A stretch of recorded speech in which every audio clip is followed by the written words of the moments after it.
बिस्मिल्लाहिर्रहमानिर्रहीम अल्हम्दुलिल्लाहि रब्बिल आलमीन वल आक़िबतु लिल मुत्तक़ीन वस्सलातु वस्सलामु अला सय्यिदिल अंबिया वल मुरसलीन अल्लाहुम्मा सल्लि अला मुहम्मदिन नबील उम्मी व अला आलिहि वसल्लम तस्लीमा। मेरे प्यारे भाईओ, मेरी इस वीडियो ਨੂੰ ਤੁਸੀਂ आखिर तक देखना है, मुकम्मल देखना है। चैनल ਨੂੰ सबसक्राइब भी करना है, लाइक भी करना है, सदके जारिया समझ के इसनों शेयर भी करना है। मेरे प्यारे भाईओ, मैं अल्लाह की ज़ात तो उम्मीद रखना वा कि तुसी बिल्कुल सही सलामत होवोगे। अल्लाह पाक तुहाडे उत्ते अपनियां खास रहमतां दा नज़ूल फरमाए और तुहाडी हर एक नेक जायज़ दुआ नूं अल्लाह पाक अपनी बारगाह के अंदर कबूल फरमाए। मेरे प्यारे भाईओ, अज नमाज के हवाले नाल, नमाज के फर्जां के हवाले नाल तुहाडे बारगाह के अंदर नई वीडियो नाल मैं पेश होया वां। मेरे प्यारे भाईओ, नमाज जिहड़ी है ये तमाम इबादतां विचों अफजल इबादत है और नमाज किसी भी मर्द और औरत नूं माफ़ नहीं है, इसकी कज़ा लाजम है। मेरे प्यारे भाईओ, हजूर अलैहिस्सलातु वस्सलाम ने इरशाद फरमाया कि अगर बच्चा 7 साल का हो जाए तो उन्होंने नमाज वास्ते हुक्म दिओ, अगर 10 साल का हो जाए तो फरमाया अगर वो नमाज ना पढ़े तो उन्होंने नमाज ना पढ़न ते हल्की फुल्की सज़ा दिओ ताकि वो नमाज अदा करन दै पे। मेरे प्यारे भाईओ, नमाज जिहड़ी है हजूर अलैहिस्सलातु वस्सलाम दियां अखां दी ठंडक है। गोया जिहड़ा नमाज पढ़ रहा है वो हकीकत विच अपने प्यारे लजपाल नबी दियां अखां नूं ठंडक पहुँचा रहा है। मेरे प्यारे भाईओ, जिहड़ी गल मैं तुहानूं दसनी चाह रहा वां वो अगर असी अच्छे तरीके नाल अदा नहीं करांगे तो साडी नमाज कामल नहीं होवेगी। जिहड़ियां चीज़ां नमाज तो बाहर ने उन्हां नूं शर्त कहा जांदा है, शरायत ने, और जिहड़ियां नमाज दे अंदर ने उन्हां नूं फराइज़ कहा जांदा है। सादे लफ्ज़ां दे अंदर ये यानी कि 13 दियां 13 चीज़ां बहुत ही ज़रूरी ने। अगर ये 13 चीज़ां नहीं है तो साड़ी नमाज कामल नहीं है। साड़ी नमाज तां ही होवेगी प्यारे भाईओ जे असी इन्हां 13 दे 13 चीज़ां नूं यानी कि नमाज दे अंदर 6 शराइत ने और फराइज़ ने 7। अपना शराइत जिहड़ियां ने ये नमाज तो बाहर ने और फराइज़ जिहड़े ने ये नमाज दे अंदर ने।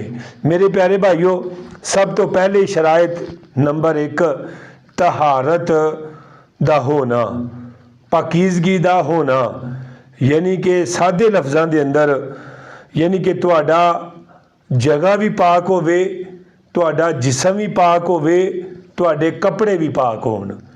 अगर इन्हां ते नपाकी होए तो नमाज तुहाडी कामल नहीं होवेगी। दूसरे नंबर ते फरमाया सतर छुपाना। मर्द दा सब नूं इलम है नाफ तो लैके गोडियां तक और औरत दा चेहरे हत्थ ते पैर जिहड़े ने ये नंगे होने चाहिए ने। बाकी टोटल जिहड़ा है वो जिस्म दी यानी कि पर्दा होना चाहिए है।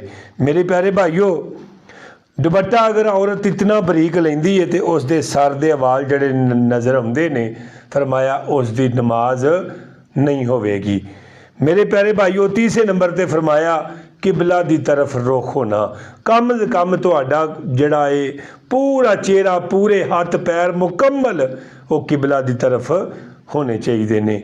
मेरे प्यारे भाईओ, चौथे नंबर ते फरमाया वक़्त दा होना। जिहड़ी तुसी नमाज पढ़ रहे हो, गोया जोहर दी नमाज पढ़ रहे हो, फजर दी पढ़ रहे हो, असर दी पढ़ रहे हो, मगरब दी पढ़ रहे हो, इशा दी पढ़ रहे हो, यानी कि तुसी जिहड़ी भी नमाज पढ़ रहे हो वो तुहाडी नमाज दा वक़्त होना ये शराइत दे अंदर शामिल है।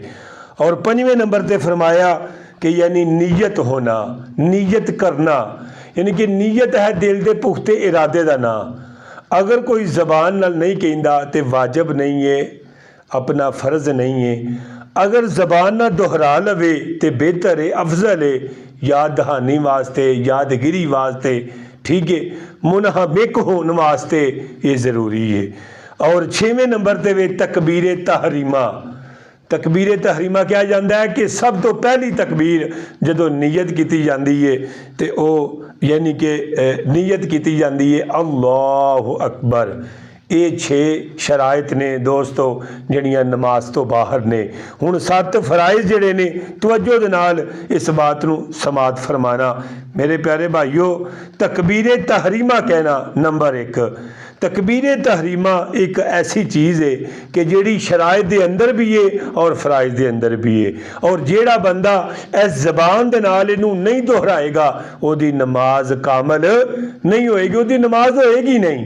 इस जबान दे नाल दोहराना जरूरी है और यह लफज नूं इतनी आवाज़ दे नाल कहना कि अपने कन्ना तक तुहाडी आवाज़ पहुँच जाए, ये फर्ज है दोस्तों। और दूसरे नंबर पर फरमाया क़याम करना। क़याम करना बगैर शरी उज़र तो बैठ के नमाज पढ़ना, नमाज तुहाडी नहीं होएगी। हाँ शरी उज़र है तो फिर जायज़ है। मेरे प्यारे भाईओ तवज्जो दे नाल फरमाया तीसरे नंबर ते किरात करना, यानी कि छोटियां 3 आयतां और बड़ी जड़ी है 1 आयत या 1 सूरत मुकम्मल पढ़ना। ठीक है जी। उस तो बाद चौथे नंबर ते रकू करना। रकू इतना कू करना अच्छे तरीके दे नाल कि तुहाडे हाथ घुटनियां तक अच्छे तरीके नाल पहुँच जान। और 5वें नंबर ते फरमाया सजूद करना, सजदा करना, यानी कि अपनी पेशानी नूं ज़मीन ते अच्छे तरीके दे नाल जमाना। और फरमाया 6वें नंबर ते कादा आखीरा, यानी कि कादा आखीरा के अत्तहियात पढ़न दे मुतरादफ नमाज दे अंदर बैठना। और फिर फरमाया 7वें नंबर ते खरूजे बेसुने ही, फरमाया कि सलाम फेर के नमाज तो बाहर आना। मेरे प्यारे भाईओ ये 7 फराइज ने कि जिन्होंने असी अदा करांगे तो नमाज होएगी, वरना साड़ी नमाज नहीं होवेगी।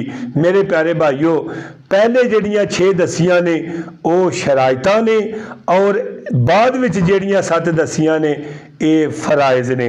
दोस्तों इन्हों अरकान भी कहा जाता है, रुकन भी कहा जाता है। दोस्तों अगर इन्हों अदा करांगे तो साड़ी नमाज होवेगी, वरना साड़ी नमाज नहीं होवेगी। बहुत ज़रूरी चीज़ां ने, इन्हां तो बगैर साड़ी नमाज कामल नहीं होवेगी। अगर इन्हों अदा करांगे तो नमाज होवेगी। मेरे प्यारे भाईओ इंशाअल्लाह दोबारा नई वीडियो के नाल तुहाडी बारगाह च जरूर हाज़र होवांगे। सानू अपनियां दुआवां च याद रखना। इंशाअल्लाह असी तुहानू अपनियां दुआवां च याद रखांगे। इंशाअल्लाह अल्लाह पाक तुहाडी हर एक नेक दुआ और जायज़ दिली मुराद नू अल्लाह पाक पूरा फरमाए और अल्लाह पाक अपनी जिंदगी दे अंदर तुहानू मक्का तुल मुकरमा और मदीना तुल मुनव्वरा दी ज़ियारत नसीब फरमाए। मैनू अपनियां दुआवां च याद रखियो जी। सानू दिओ हुण इजाज़त। अस्सलामु अलैकुम व रहमतुल्लाहि व बरकातुहू व मग़फ़िरत।